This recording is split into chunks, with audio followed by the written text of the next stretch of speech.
नमस्कार विद्यार्थी मित्रांनो, अभिनव स्टडीजमध्ये आपलं पुन्हा एकदा स्वागत. महाराष्ट्र गृहनिर्माण व क्षेत्र विकास प्राधिकरण म्हणजेच म्हाडा भरती 2021च्या तयारीच्या दृष्टिकोनातून बौद्धिक चाचणी या विषयाच्या अंतर्गत आजचा आपला तुलना, ज्याला इंग्रजीमध्ये कंपॅरिझन असे म्हणतो, या टॉपिकवरचा तिसरा भाग. आजच्या भागामध्ये सुद्धा आपण तुलनेवर आधारित काही महत्त्वाच्या ट्रिक्स आणि त्यासोबतच काही सराव प्रश्न घेणार आहोत. तर चला सुरुवात करूया. प्रश्न क्रमांक 1 आणि 2 साठी या ठिकाणी माहिती दिलेली आहे. खालील माहिती वाचून प्रश्न क्रमांक 1 आणि 2 ची उत्तरे द्या. हा प्रश्न अलाहाबाद बँक प्रोबेशनरी ऑफिसर या एक्झामिनेशनमध्ये विचारलेला आहे. प्रश्नासाठी माहिती आहे, एका परीक्षेत 5 मित्रांना वेगवेगळे गुण मिळाले. पूनमला बेनपेक्षा जास्त पण अजयपेक्षा कमी गुण मिळाले. या ठिकाणी पूनम, बेन आणि अजय यामध्ये तुलना दिलेली आहे. तर तुलना अशा पद्धतीने आहे की पूनमला बेनपेक्षा जास्त गुण मिळाले. म्हणजे या ठिकाणी समजा पूनम आहे, पूनमला बेनपेक्षा जास्त गुण मिळाले. म्हणजे हे समजा बेनचे गुण आहेत, तर बेनच्या गुणापेक्षा पूनमला जास्त मिळाले. पण अजयपेक्षा कमी गुण मिळाले. म्हणजे या तिघांमध्ये हा अजय आहे. या तिघांमध्ये सर्वात जास्त गुण कोणाला मिळाले तर अजयला मिळाले. तर हे कंपॅरिझन असं म्हटलं आपण. त्यानंतरचं वाक्य आहे, श्रेयाला फक्त किमपेक्षा कमी गुण मिळाले. म्हणजे या वाक्याचा अर्थ असा होतो की या 5 जणांमध्ये किमला सर्वात जास्त गुण मिळालेले आहेत आणि किमपेक्षा कमी श्रेयाला गुण मिळालेले आहेत. म्हणजे फक्त किमपेक्षा कमी श्रेयाला गुण मिळालेले आहेत. याचा अर्थ असा असेल की सर्वात जास्त गुण हे किमला मिळालेले आहेत आणि किमपेक्षा कमी गुण हे श्रेयाला मिळालेले आहेत. तर अशा पद्धतीने या ठिकाणी या गुणांचं कंपॅरिझन हे होईल की सर्वात कमी गुण बेनला मिळालेले असतील, सर्वात जास्त गुण किमला मिळालेले असतील. आता त्यानंतर आहे, ज्याला सर्वात कमी गुण मिळालेले आहेत त्याचे गुण 65% होते. म्हणजे बेनला सर्वात कमी गुण मिळालेले आहेत त्यामुळे त्याचे गुण 65% असतील. आणि ज्याला सर्वात जास्त गुण मिळाले त्याचे गुण 87% होते. किमला सर्वात जास्त गुण मिळालेले आहेत आणि किमचे गुण हे सर्वात जास्त म्हणजे 87% असतील. तर अशा पद्धतीने या दिलेल्या माहितीवरून आपण या 5 मित्रांच्या गुणाचं कंपॅरिझन हे या ठिकाणी केलेलं आहे. सर्वात कमी गुण बेनला, त्यानंतर पूनमला, त्यानंतर अजयला, त्यानंतर श्रेयाला आणि त्यानंतर सर्वात जास्त गुण हे किमला मिळालेले असतील. आता प्रश्न क्रमांक 1 आणि 2 याची या दिलेल्या माहितीवरून आणि या ठिकाणी आपण हा जो कंपॅरिझनचा हा जो आकृती, ही जी आकृती आहे, या आकृतीवरून उत्तरे देण्याचा प्रयत्न करूया. प्रश्न क्रमांक 1 आहे, दुसऱ्या क्रमांकाचे सर्वात कमी गुण कोणाला मिळालेले आहेत? सर्वात कमी गुण बेनला मिळालेले आहेत आणि दुसऱ्या क्रमांकावरती सर्वात कमी गुण कोणाला मिळालेले आहेत तर ते आहेत पूनमला. त्यामुळे पर्याय ए हा या ठिकाणी बरोबर आहे. आणि प्रश्न क्रमांक 2 आहे, 82% गुण कोणाला मिळाले असतील? तर 82% गुण म्हणजे हे 87% पेक्षा कमी आहे. म्हणजे 82% गुण हे श्रेयाला मिळाले असतील. त्यामुळे पर्याय सी हा या ठिकाणी बरोबर आहे. प्रश्न आहे, खालील माहिती वाचून प्रश्न क्रमांक 3 ते 7 ची उत्तरे द्या. हा प्रश्न आंध्रा बँक PO 2011च्या एक्झामिनेशनमध्ये विचारलेला आहे.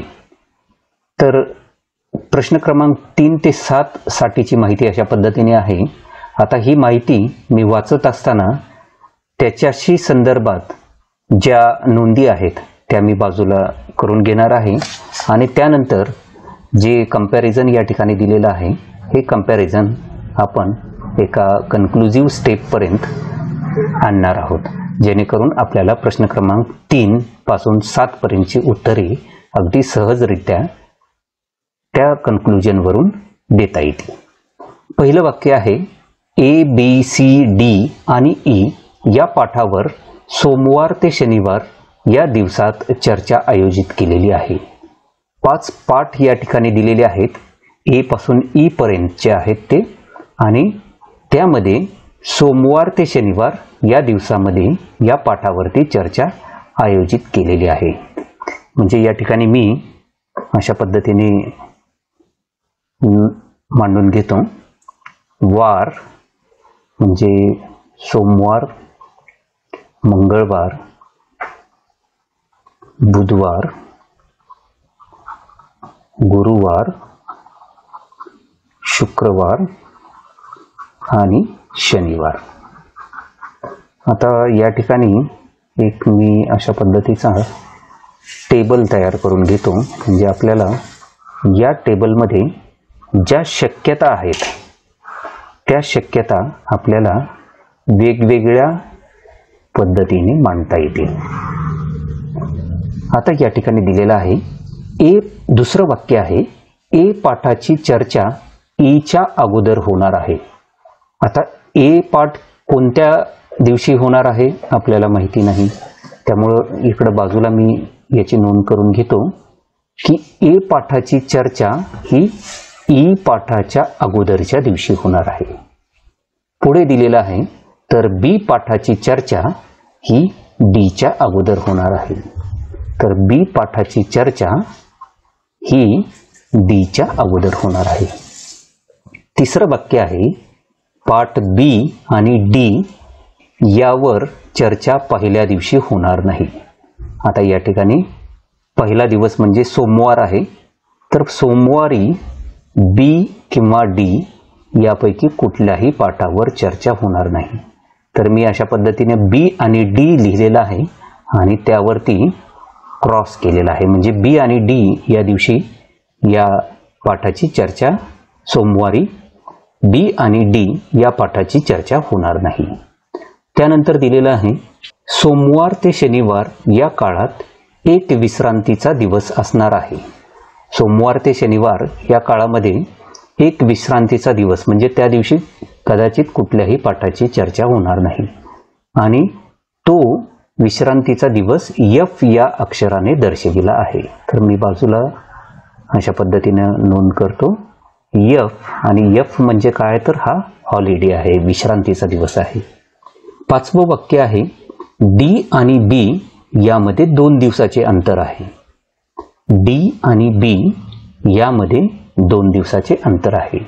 म्हणजे या ठिकाणी अगोदरच्या वाक्यामध्ये वाक्य क्रमांक 3 मध्ये, वाक्य क्रमांक 2 मध्ये आपण हे मिळवलेलं आहे की बी ची चर्चा डीच्या अगोदर होणार आहे, आणि बी आणि डी मध्ये आता 5व्या वाक्यामध्ये दिलेलं आहे की 2 दिवसाचे अंतर आहे. म्हणजे या ठिकाणी हा बी आणि डी यामध्ये 2 दिवसाचे अंतर आहे. म्हणजे एकूण या ठिकाणी 4 दिवस झाले. हा 1, 2, 3 आणि 4. पहिल्या दिवशी कदाचित बीची चर्चा झाली तर 4थ्या दिवशी डीची चर्चा होईल. आता राहिलेले 2 दिवस कुठे असू शकतात? राहिलेले 2 दिवस कुठे असू शकतात तर ते कदाचित बीच्या अगोदर असतील दोन्ही दिवस, किंवा डीच्या नंतर असतील, किंवा बीच्या अगोदर 1 दिवस असेल आणि डीच्या नंतर 1 दिवस असेल. यापैकी कुठलीही एक शक्यता असू शकते. पण याच्यामध्ये बी हा पहिल्या दिवशी नक्कीच नसणार आहे, कारण या ठिकाणी आपण या टेबलमध्ये नोंद करून घेतलेली आहे. त्यामुळे बी कुठे असू शकतो तर तो कदाचित मंगळवारी असू शकतो, किंवा कदाचित तो बुधवारी सुद्धा असू शकतो. पण बुधवारच्या पुढे बी हा गुरुवार, शुक्रवार किंवा शनिवारी बिलकुल नसणार आहे. कारण जर आपण समजा गृहीत धरलं की बीची चर्चा, बी पाठावर चर्चा गुरुवारी झाली, तर त्यावेळी डी पाठावरती चर्चा ही 2 दिवसानंतर होणार आहे आणि 2 दिवसानंतर रविवार येणार आहे, त्यामुळे त्यावरती चर्चा होणं शक्य नाही. तर पॉसिबिलिटी काय आहेत, तर बी वर चर्चा कदाचित मंगळवारी होऊ शकते किंवा बुधवारी होऊ शकते. बी वर चर्चा मंगळवारी झाली तर डी वर चर्चा 2 दिवसानंतर म्हणजे शुक्रवारी होईल, आणि बी वर चर्चा समजा बुधवारी झाली तर त्यावेळी डी वर चर्चा ही शनिवारी होईल. तर ह्या पॉसिबिलिटी आपण या ठिकाणी मांडून घेतल्या. आता त्यानंतर दिलेलं आहे पार्ट सी ची चर्चा विश्रांतीच्या दिवसाच्या अगोदर होणार आहे. हा विश्रांतीचा दिवस आहे. या विश्रांतीच्या दिवसाच्या अगोदर पार्ट सी ची चर्चा होणार आहे. आणि त्यानंतर शेवटचं वाक्य आहे विश्रांतीचा दिवस हा दुसरा किंवा चौथा नाही. आता मी यामध्ये अजून एक रो ॲड करून त्यामध्ये जो विश्रांतीचा दिवस आहे हा दुसरा किंवा चौथा नाही, म्हणजे हा मंगळवार नसणार आहे विश्रांतीचा दिवस, किंवा चौथा म्हणजे 1, 2, 3, 4, म्हणजे हा चौथा दिवस म्हणजे गुरुवार सुद्धा नसणार आहे. तर अशा पद्धतीने 7 वाक्य वाचल्यानंतर आपण या स्टेजेसपर्यंत येऊन पोचलेलो आहोत. म्हणजे बी कदाचित मंगळवारी असेल किंवा बुधवारी असेल, बी मंगळवारी असेल तर डी शुक्रवारी असेल किंवा शनिवार, आणि जर बी बुधवारी असेल तर डी हा शनिवारी असू शकतो. आता आपण या सर्व माहितीची एकत्रितपणे चर्चा करून ज्या पॉसिबिलिटी आहेत त्या पॉसिबिलिटी आपण या ठिकाणी पडताळून पाहण्याचा प्रयत्न करूया. आता या ठिकाणी ए पाठाची चर्चा ईच्या अगोदर होणार आहे. आता या ठिकाणी कुठे कुठे ही शक्यता आपल्याला बसवता येईल. समजा बी या पाठाची चर्चा मंगळवारी झाली तर त्यावेळी डीची चर्चा शुक्रवारी होणार आहे, आणि मग या ठिकाणी आपण या 2 दिवसाच्या गॅपमध्ये आपण या ठिकाणी ए इथं मांडू शकतो आणि ई या ठिकाणी, म्हणजे ईच्या अगोदर ए पाठाची चर्चा होऊ शकते. आता त्यानंतरचं हे राहतात 2 दिवस सोमवार आणि शनिवार, ज्यामध्ये आपल्याला एक विश्रांतीचा दिवस आयोजित करायचा आहे आणि त्याच्या अगोदरचा दिवस हा पार्ट सी साठीचा असणार आहे. परंतु असे 2 सलग रिकामे रखाने या रोमध्ये सध्या उपलब्ध नाहीत, त्यामुळे नक्कीच ए पाठाची चर्चा ही ईच्या अगोदर होणार आहे, परंतु अशी शक्यता त्या ठिकाणी नसणार आहे की बी पाठाची चर्चा मंगळवारी झाली आणि होणार आहे आणि डी पाठाची चर्चा शुक्रवारी होणार आहे, कारण त्या शक्यतेमध्ये आपल्याला याला सॅटिस्फाय करता येणार नाही. आता खालचा रो जो आहे या ठिकाणी येऊया. इथं बी पाठाची चर्चा बुधवारी आहे असं आपण गृहीत धरलं आणि डी पाठाची चर्चा शनिवारी आहे असं गृहीत धरलं. आता यामध्ये आपण पडताळून पाहूया शक्यता. आता यामध्ये जो विश्रांतीचा दिवस आहे तो दुसरा किंवा चौथा नाही, त्यामुळे विश्रांतीचा दिवस हा कोणता असू शकतो, तर त्यासाठी एकच पॉसिबिलिटी आहे, एकच शक्यता आहे, ती म्हणजे विश्रांतीचा दिवस हा शुक्रवार असू शकतो. विश्रांतीचा दिवस सोमवारी का नसेल, तर विश्रांतीचा दिवस जर सोमवारी आयोजित केला तर त्याच्या अगोदरच्या दिवशी आपल्याला सी पाठाचं आयोजन करायचं आहे आणि त्याच्या अगोदरचा दिवस हा रविवार आहे, ज्या दिवशी कुठलीही चर्चा होणार नाही. त्यामुळे एकच शक्यता आहे आणि ती म्हणजे विश्रांतीचा दिवस हा शुक्रवारचा असेल आणि विश्रांतीच्या दिवसाच्या अगोदर कोणता पाठ असेल, तर तो असेल सी असेल. म्हणजे ही कंडिशन जी आहे ती सॅटिस्फाय झाली. 2 रखाने रिकामे आहेत आणि ते सलग आहेत, सोमवार आणि मंगळवारचे. तर या ठिकाणी आपण ही जी पॉसिबिलिटी आहे, ही जी कंडिशन आहे, ही कंडिशन या ठिकाणी पूर्णपणे या ठिकाणी या कंडिशनला सॅटिस्फाय करू शकतो. म्हणजे ई हा इथे असेल आणि ए इथे असेल.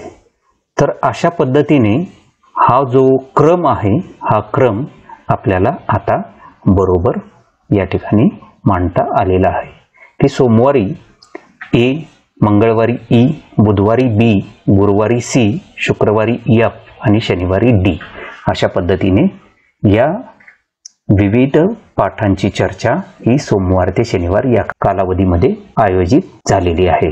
यामध्ये कंडिशन्स ज्या ज्या या 7 वाक्यामध्ये दिलेल्या आहेत त्या सगळ्या फुलफिल झालेल्या आहेत.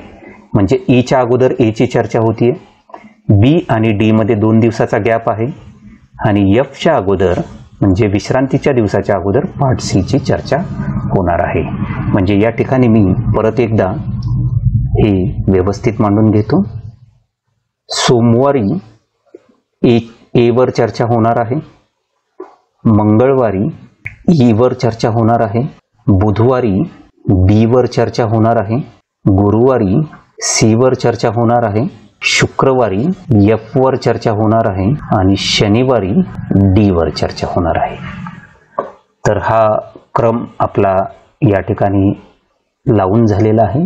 आता प्रश्न क्रमांक 3 पासून 7 पर्यंत या सर्व माहितीवर काय काय विचारलेले आहेत ते पाहूया.